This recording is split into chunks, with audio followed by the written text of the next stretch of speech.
Salve a todos, sejam bem-vindos ao programa Infopetro, do canal do Instituto de Economia do FRJ. Você pode ouvir também no podcast do Grupo de Economia da Energia, intitulado GE Energia, e você escolhe a plataforma que preferir. Eu sou Renato Queiroz, sou pesquisador do GE, e o tema da nossa conversa hoje é a indústria de gás natural. E essa conversa é com o professor Marcelo Colomer. Essa conversa, o tema, baseia-se em um artigo que o Marcelo escreveu, A Indústria de Gás Natural em 2020. O Marcelo escreveu no blog do Infopetro, aqui do grupo, agora, nesse mês de julho. O link do artigo está na descrição do vídeo, para quem quiser ler o artigo completo.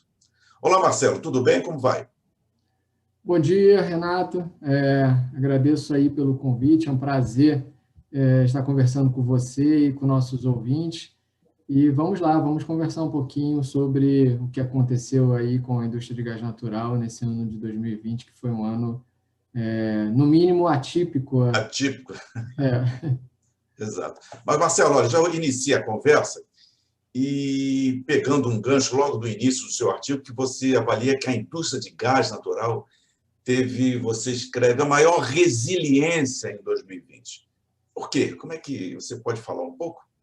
Então, Renato, é interessante avaliar o comportamento do consumo de gás natural em 2020. Depois a gente pode conversar um pouco. É um comportamento que, na verdade, ele tem particularidades em função da pandemia, das políticas de isolamento social, mas é um comportamento que já vem se mostrando resiliente, uma redução aí no consumo, já de 2 anos para cá. Mas o que aconteceu em 2020, em particular, é que dentro da indústria de combustível fóssil, o gás natural foi aquele que teve o menor impacto em termos de consumo. Então, embora o consumo de gás natural no mundo ele tenha caído, algo em torno de 2,3%, que era uma tendência já que vinha acontecendo nos últimos anos,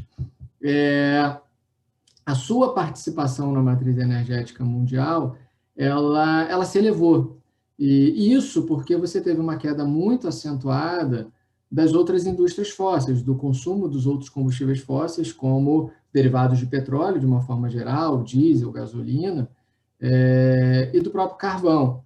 Então, o que a gente percebe é que o gás natural, apesar da queda no consumo, ele aumentou a sua participação na matriz energética mundial. E é interessante, porque, com exceção de alguns países, como China e Irã, onde o consumo do energético não caiu, em todas as outras regiões do mundo, o consumo de gás natural se reduziu. Com destaque aí para os Estados Unidos e para a Europa, onde você teve uma redução de 2,6% em cada uma dessas regiões.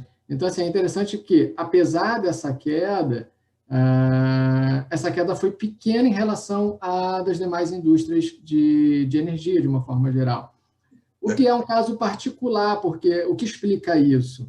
O que explica isso é a própria política de isolamento social. Então, principalmente em regiões onde o gás tem um peso muito grande no consumo residencial, tá?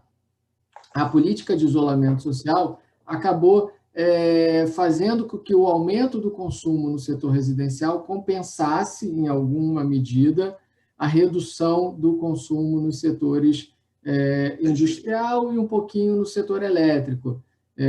Então, isso é interessante, porque em países onde o gás não tem uma penetração muito elevada no consumo residencial, onde o GLP faz esse papel do gás natural, que o gás natural faz em países mais desenvolvidos, a gente verifica que o mesmo comportamento se verificou no GLP.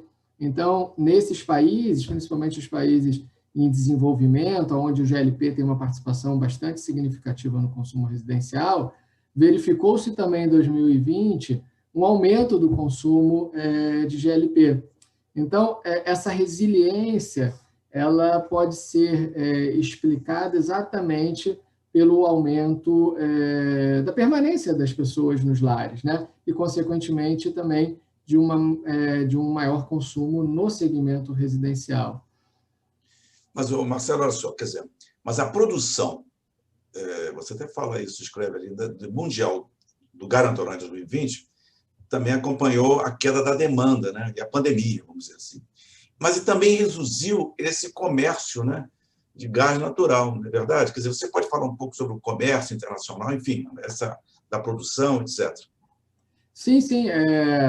Então, como eu já havia falando antes, a gente tem que entender que já havia uma tendência na indústria de gás natural, essa tendência de excesso de oferta na indústria de gás natural, ela não acontece em 2020. 2020 isso se acentua, mas ela é uma tendência que vem se construindo ao longo dos últimos...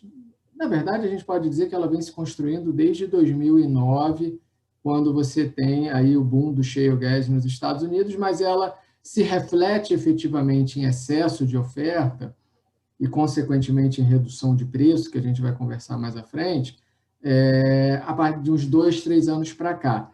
Então, essa tendência de, tanto no consumo quanto na produção, de queda, ela foi acentuada em 2020, mas ela já vinha acontecendo já há algum tempo. O que aconteceu, é claro, que com a redução, como a gente falou, apesar de você ter aumentado a participação na matriz energética, de fato, você reduziu o consumo de gás natural. E aí, isso se reflete, acabou se refletindo em custo, em preço, né?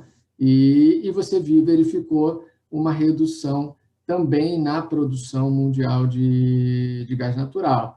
Então, por exemplo, a Rússia, nos Estados Unidos, você teve uma queda ali, respectivamente, de 41 a 15 bilhões de metros cúbicos de gás natural. Então, você teve dois países muito representativos no comércio internacional.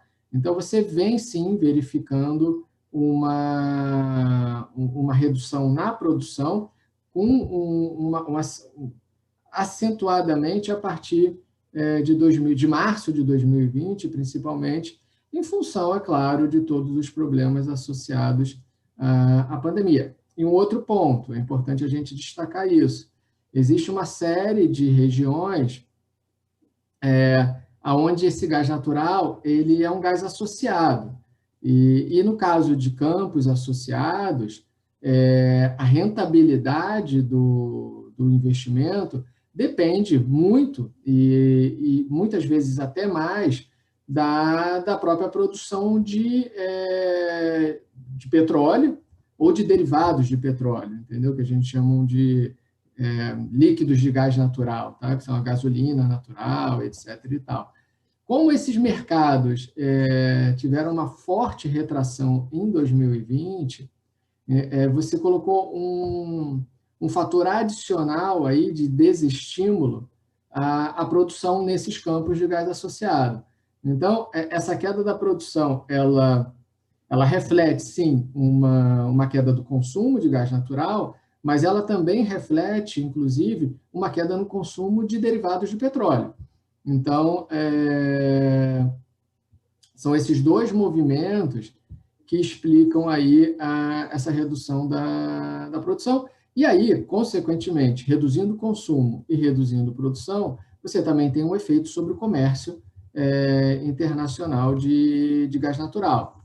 E esse ponto é outro ponto que merece um destaque, porque o que a gente percebeu é que houve uma redução significativa do comércio, principalmente via gasoduto. Então, o transporte de gás via gasoduto sofreu uma grande retração. No mercado de GNL, de gás natural liquefeito, o que você verificou é que não uma redução, mas uma redução do comércio, mas uma redução da taxa de crescimento desse comércio. Então, nos últimos 10 anos, o mercado de GNL crescia, em média, 6,8%, 7% ao ano, e o que a gente verificou em 2020 que foi um crescimento só de nem 1%, 0,6%, alguma coisa nessa ordem. Então, o mercado de GNL, de certa forma, apesar e com menor intensidade, mas, de certa forma, ele ocupou um espaço do comércio via dutos, principalmente na Europa. E aí eu acho que isso, à margem aí, a gente, quando for conversar um pouco sobre preço, eu explico um pouco por que isso aconteceu. Agora, Marcelo, quando você, ao falar sobre GNL, comércio, quer dizer, dá uma curiosidade, eu acho que aqueles que acompanham um pouco esse mercado de energia, etc. Então, como é que estão os Estados Unidos? Como é que ficou, né, ou como está nesse comércio de GNL? Porque desde o advento do shale gas, lá há 5, 6 anos, que era a grande revolução, etc., houve uma tensão muito grande, uma mudança, uma transformação realmente nesse mercado pelos Estados Unidos. Como é que, nesse contexto, o comércio GNL envolvido nos Estados Unidos ficou nisso aí? É ótima a sua pergunta, Renata, porque faz um link entre o que a gente estava conversando até agora sobre a dinâmica do comércio e o que a gente vai conversar depois um pouco mais à frente, que é preço, né? Como eu falei com você, esse excesso de oferta que vem sendo construído na indústria de gás natural e que começa com uma maior intensidade a partir de 2009, decorre exatamente do aumento da importância dos Estados Unidos no comércio internacional de GNL.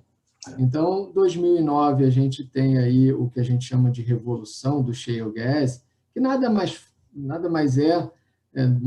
foi do que o aumento da viabilidade econômica das jazidas de gás não convencionais localizadas nos Estados Unidos. Então, uma série de fatores tecnológicos, institucionais, de preço, viabilizou aí uma expansão da produção nessas estruturas geológicas. Então, você tem ali uma expansão muito grande da produção norte-americana de gás natural, com reflexo no aumento do papel dos Estados Unidos no comércio internacional de GNL, principalmente. Por que eu digo principalmente? Porque os Estados Unidos também começaram a exportar gás natural para o México. Então, o shale, inclusive, deu uma nova dinâmica para o comércio regional, ali pelo menos no que diz respeito à América do Norte, México e Canadá, deu uma nova dinâmica para esse comércio regional. Mas o impacto, no caso do mercado internacional de gás natural, vem através da entrada dos Estados Unidos nesse mercado de GNL. Isso é interessante que quem tiver a oportunidade de ler o artigo, vai ver, tem um gráfico que mostra isso muito claramente, que a partir ali de 2015, a fatia de mercado de GNL ocupada pelos Estados Unidos começa a aumentar drasticamente, principalmente no comércio para a Europa e para alguns países aliados ali da Ásia, como Coreia do Sul, por exemplo, Japão. Então, mas no caso da Europa e da Coreia do Sul, a participação dos Estados Unidos no mercado de GNL aumenta drasticamente, tá? Deslocando alguns players tradicionais, principalmente da bacia do Pacífico, como a Austrália, por exemplo. Então, a gente percebe que a entrada dos Estados Unidos deu uma mexida no comércio internacional, não só no que a gente chama de bacia do Atlântico, que é o comércio com a Europa, e ali a gente vê um ajuste, vamos dizer assim, a entrada dos Estados Unidos desloca alguns outros também países tradicionais, como Nigéria, Catar, mas também começa a mexer no mercado do Pacífico, da bacia do Pacífico, com um deslocamento aí de alguns players tradicionais, como a Austrália, por exemplo, a Indonésia, etc. e tal. E isso, como eu falei, desde 2018, 2019, no final de 2018, início de 2019, começa a pressionar para baixo o preço no mercado internacional. entendeu? Então, os Estados Unidos mexem muito. Assim, o boom do shale gas acontece em 2009, os Estados Unidos entram no mercado de GNL ali em 2015, 2016, e a partir daí você começa a construir esse cenário de excesso de oferta de gás natural, mesmo diante aí de um processo de descarbonização da matriz elétrica, um aumento do consumo de gás natural no setor elétrico de alguns países. Tá? Você falou realmente de oferta, excesso de oferta, quer dizer, havia um excesso de oferta até 2019, né? Quer dizer, o mercado internacional, então, absorveu esse excesso de oferta, né?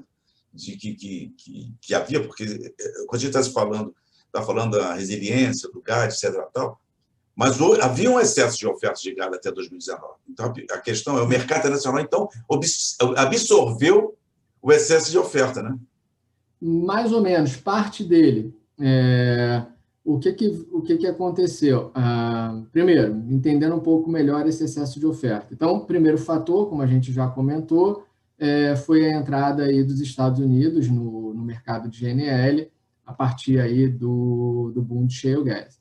Uma outra explicação é que durante esse período, antes, você já vinha desenvolvendo o aquecimento do mercado de GNL ali naquele período, início de 2000, 2010, até 2010, ele gerou incentivo para a elaboração de vários projetos de regaseificação, várias grandes plantas de regaseificação, na Austrália, no Oriente Médio, na Rússia. Então, você teve vários megas projetos que também começaram a entrar em operação exatamente ali em 2018, 2019.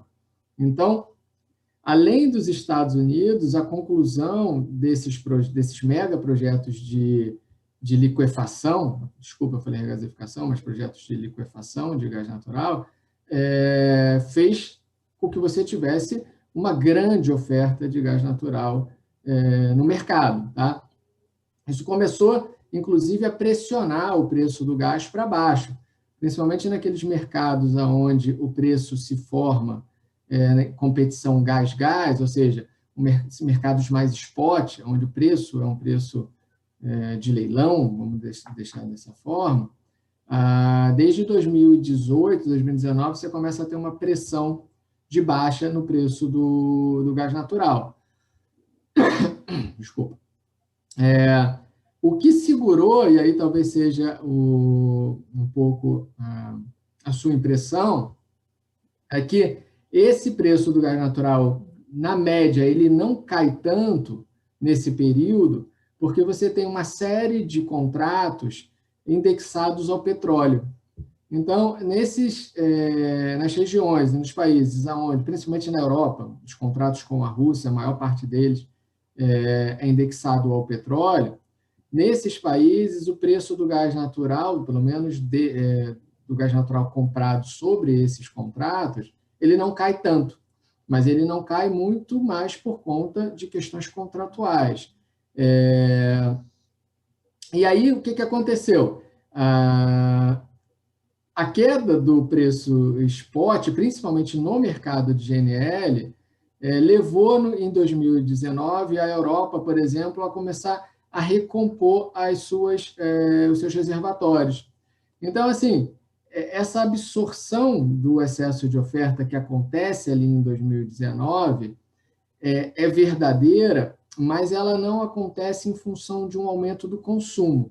Ela acontece muito mais por conta de aumento de estoque, fruto da queda de preço no mercado spot. Então, é um processo, vamos dizer assim, os agentes entendem ali como uma oportunidade de ganhos em arbitragem de preço, e aí começam a aumentar o seu volume de estoque. Então, assim, essa absorção, ela não está sendo, o aumento da oferta, ele não, já há muito tempo, desde 2018, que ele não vem sendo acompanhado pelo aumento da demanda real. Tá? E esse é um ponto importante a ser destacado, porque ele aparentemente nos parece ser contraditório. porque o gás, por muito tempo, ele vem sendo associado a um combustível de transição, um combustível importante no processo de redução dos níveis de emissão, principalmente naqueles países onde você tem uma matriz elétrica sustentada em carvão. A China, a Índia se destacam aí nesse caso.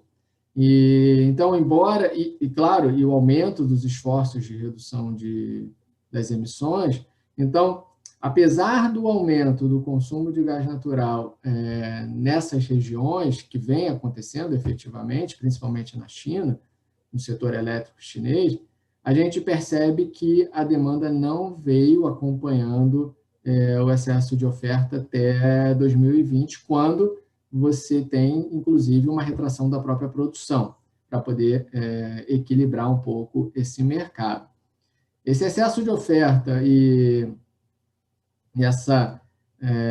aí é interessante a gente notar que, a partir de março de 2020, quando você coloca ainda aí o problema da pandemia, a redução do consumo, você não consegue mais absorver esse excesso de oferta. E aí o que acontece efetivamente em 2020 é uma queda abrupta do preço do gás natural. Então, a cotação, por exemplo, do gás natural no Henry Hub, que é o principal hub de negociação nos Estados Unidos, chegou a bater algo em torno de 1,90, 1,99, um dos menores índices do Henry Hub desde de 90, de 95. Então, no mercado asiático, o preço, que é um pouco mais alto do que no mercado norte-americano, chegou a bater 4,40, 4,39, que foi o preço mais baixo da história. Então, você tem razão, que até 2019 você conseguiu absorver esse excesso da oferta por conta aí do aumento do estoque e substituição aí de alguns contratos indexados por contratos spot, mas com a pandemia você não consegue mais absorver esse excesso de oferta, o que se reflete diretamente nos níveis de preço.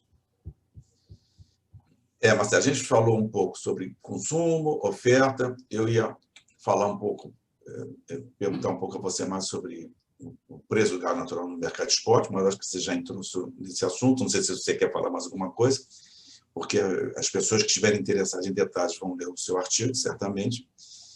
E eu, para encaminhar assim, para uns minutos finais, assim, umas questões finais, não sei se você quer falar alguma coisa mais de consumo e de preço, sobretudo preço, mas eu acho que você já tocou aí. Eu queria ter uma ideia do seguinte: quais são na sua avaliação, as perspectivas do mercado de gás natural? É meio complicado, porque a gente não sabe quando é que essa pandemia vai recuperar as economias do mundo, né? Quando é que essa pandemia diminui e as economias vão recuperar. A gente já está vendo agora novamente uma outra variante, isso preocupa nos mercados. Então, eu queria focar um pouco sobre a sua ideia das perspectivas do gás natural. Você realmente falou uma coisa extremamente, eu acho que importante, porque existem países que estão, mesmo dentro desse mundo de mudanças climáticas, eles estão atrelados a uma matriz com fósseis, carvão, etc. E o gás natural sempre teve aquela o famoso jargão o combustível da transição. Mas existem outros países, por exemplo, que têm possibilidades de mais renováveis, a gente está botando o Brasil aí, e aí o gás natural não se sabe se perdeu, vamos dizer, o seu time ou não, ou ainda tem um bom tempo de gás natural nas matrizes. Então, isso seria uma ideia sobre perspectivas de gás natural, a sua visão. E depois a gente fala um pouco desse contexto um pouco do Brasil. Quer dizer, antes da crise da Covid era o grande otimismo, né? Grandes expectativas, era o gás natural. Então, não sei se você acha que a aposta de uma transformação do campo de energia ancorada numa oferta abundante do pré-sal e preços competitivos ainda é válido aqui no Brasil. Agora a gente teve uma privatização, uma lei de desestatização da Eletrobras que está prevendo 8 mil gigas de contratação obrigatória de termoelétricos a gás. Então, são duas questões ali, que depois a gente encerra. A primeira é a sua ideia das perspectivas do mercado natural como um todo, e depois esse contexto da indústria do Brasil, que era antes da crise, com muito otimismo, continua? Qual é a sua avaliação?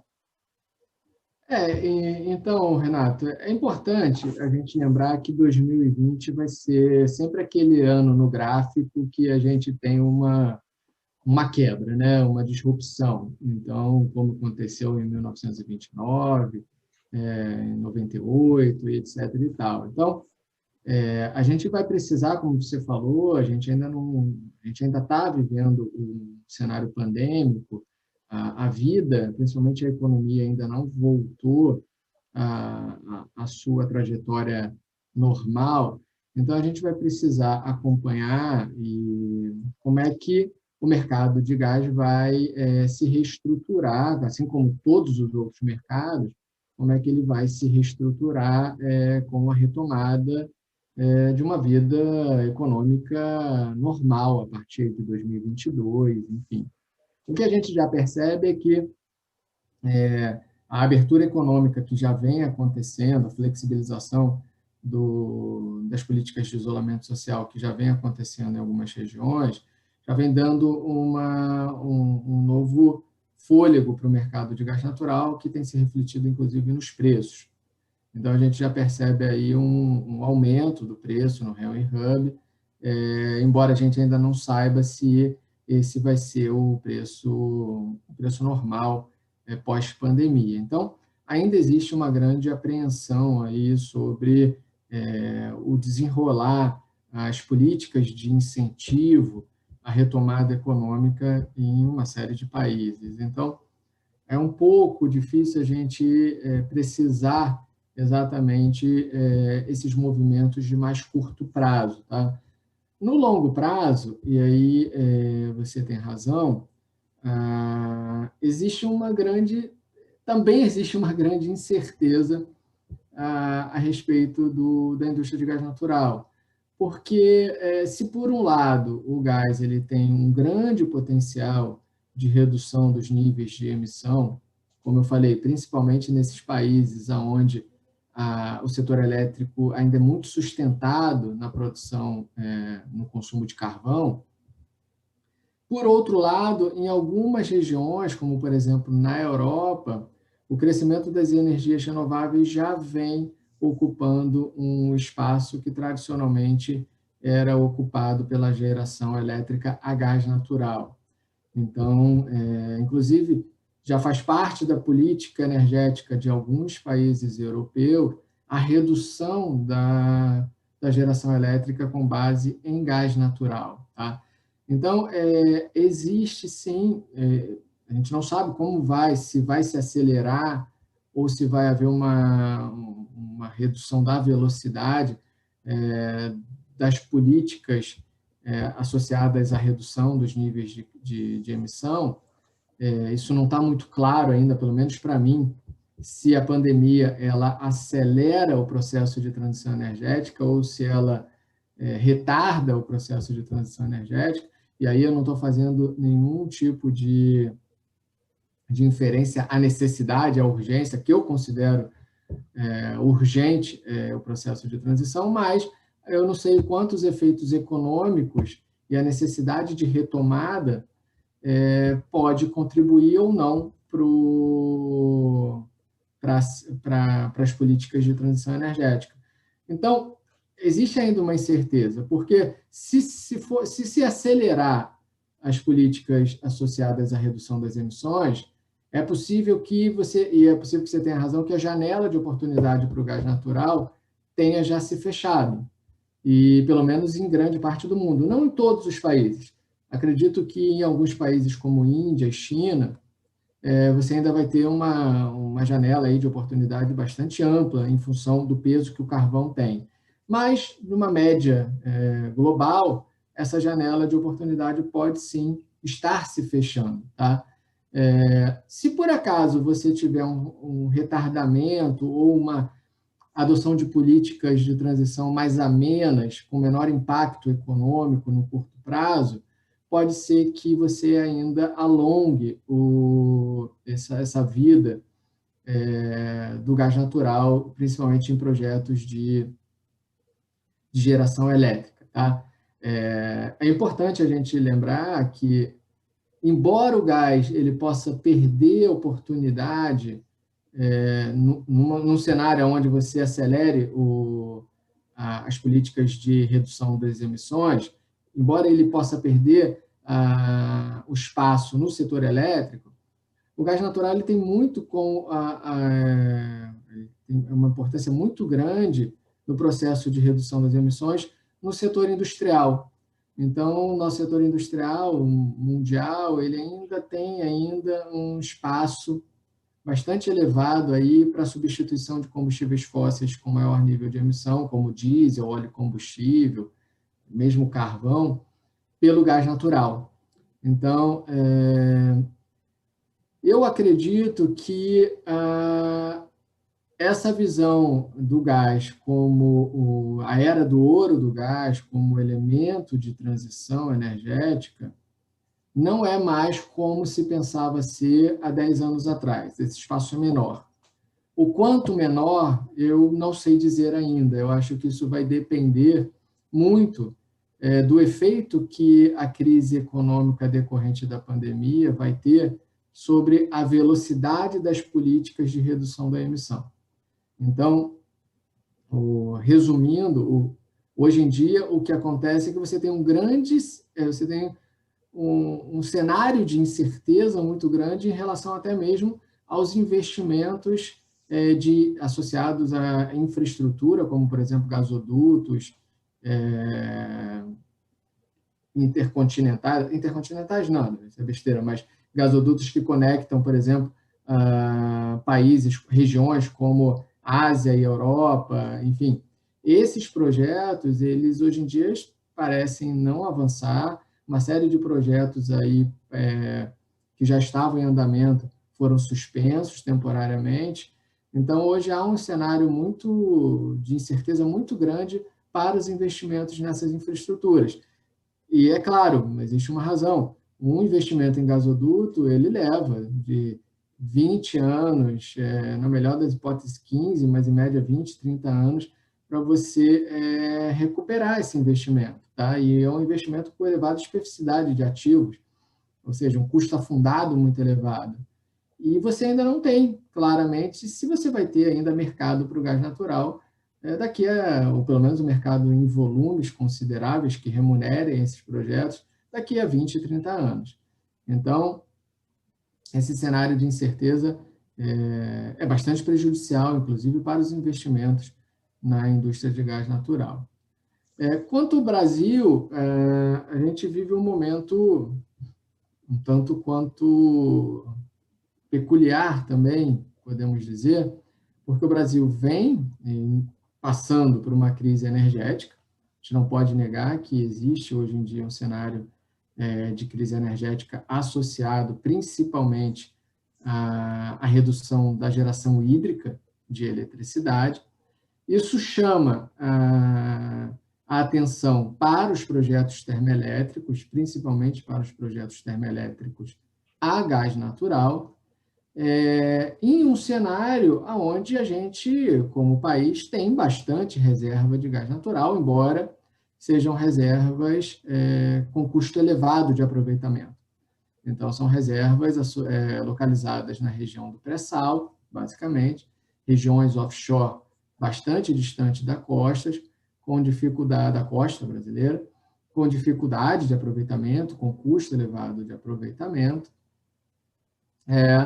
de forma também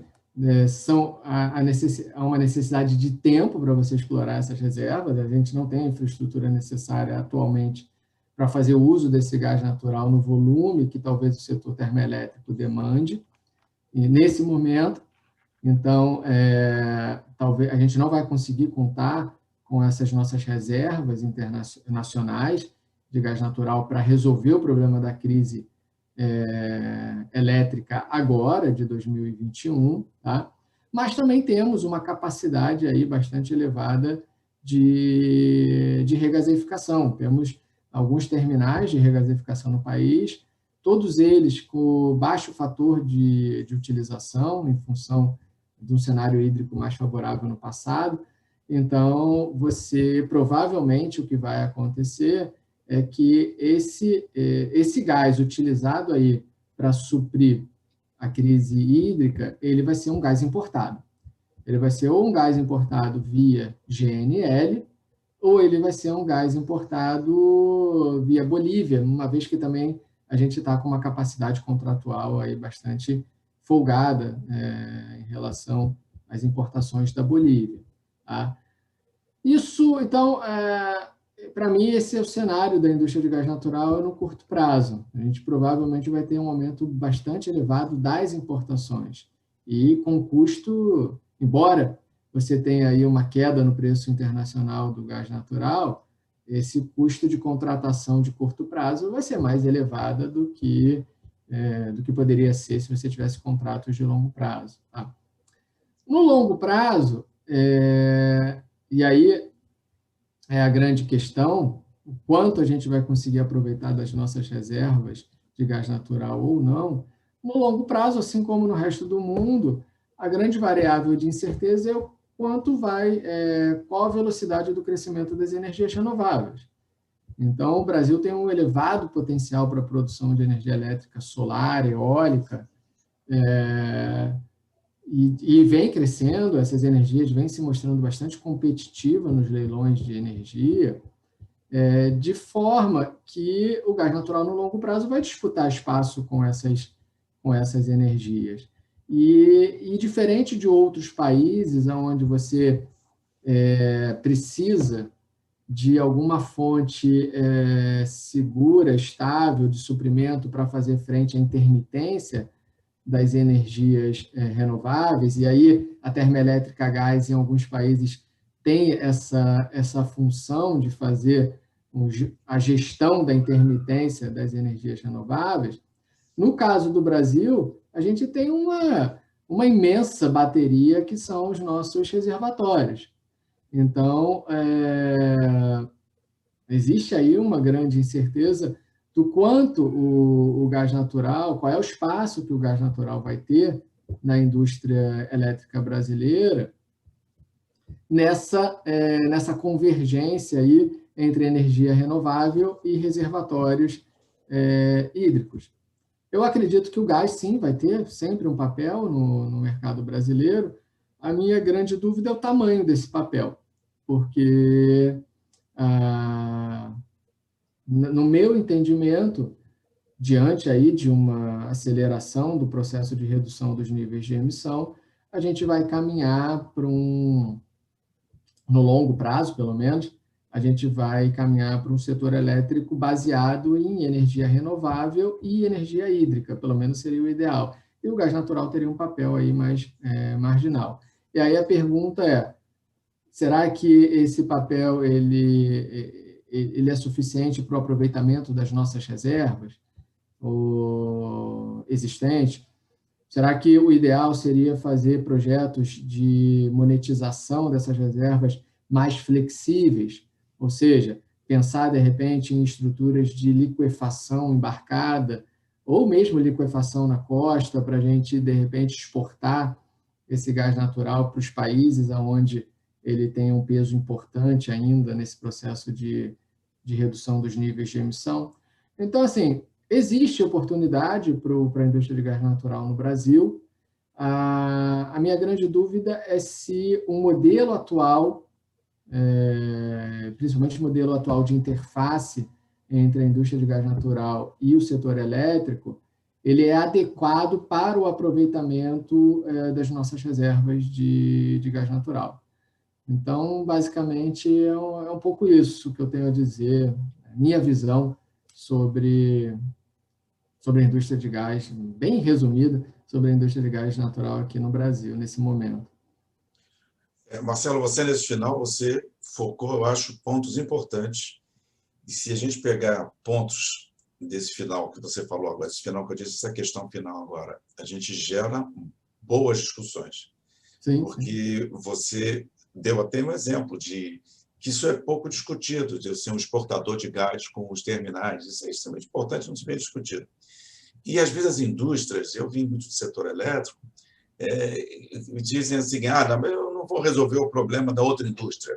Então, o setor elétrico, e uma visão maior de um planejamento energético, não é assim, talvez eu tenha que pensar o Brasil maior. Há uma outra questão, que sempre a matriz energética brasileira foi planejada para você ser independente. Então, se eu ficar dependente de importação, por exemplo, de GNL, vai ao encontro de um pensamento, não sei se tudo muda, de você ficar um pouco dependente.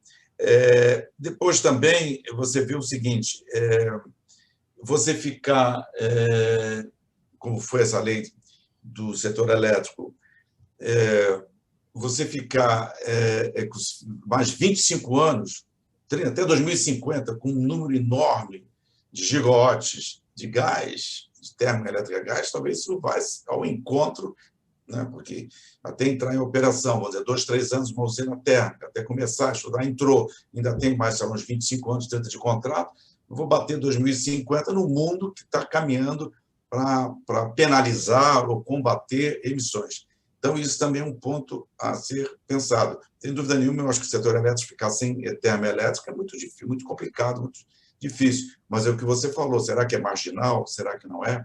Aí tem um ponto importante, antes de eu passar a bola para você dar o teu tchau, o seguinte, à medida que as outras fontes vão se desenvolvendo, as renováveis, eólica, solar, etc., as questões ambientais também surgem. Você sabe que eu li nessa semana que o Ministério Público está determinando, emitindo um parecer contra um complexo eólico enorme da Bahia, porque ele vai exterminar ou vai influenciar de